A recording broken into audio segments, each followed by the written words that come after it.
Got questions about starting an organic vegetable garden? We've got answers. Here are the top 10 FAQs to help you grow fresh, chemical-free veggies, inspired by healthy living basics. Let's dive in. What's the best location for an organic vegetable garden? Choose a spot with 6–8 hours of direct sunlight daily, good drainage, and easy access to water. Containers or raised beds work for small spaces. How do I prepare soil for organic gardening? Test soil pH. Aim for 5.5–7.0 and enrich it with organic matter like compost, manure, or leaf mold to boost nutrients and microbes. Which vegetables are easiest for beginners to grow?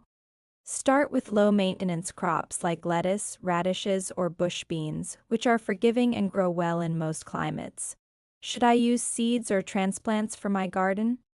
Seeds offer more variety and are cost-effective, while organic transplants give a quicker start.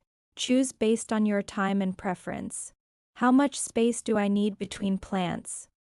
Follow seed packet guidelines for spacing to ensure good air circulation and reduce disease. In raised beds, plants can be closer but avoid overcrowding. How do I water my organic garden?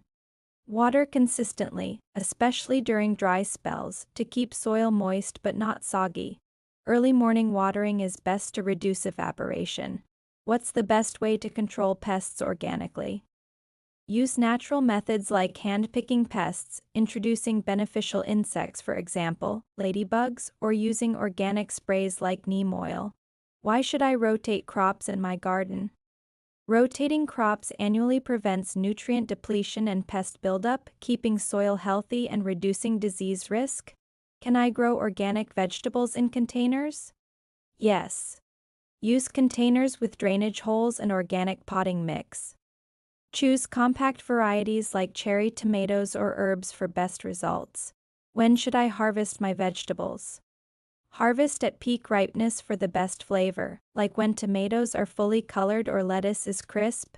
Check specific crop guidelines. Ready to grow organic veggies? Visit healthylivingbasics.com for more tips. Share your garden below.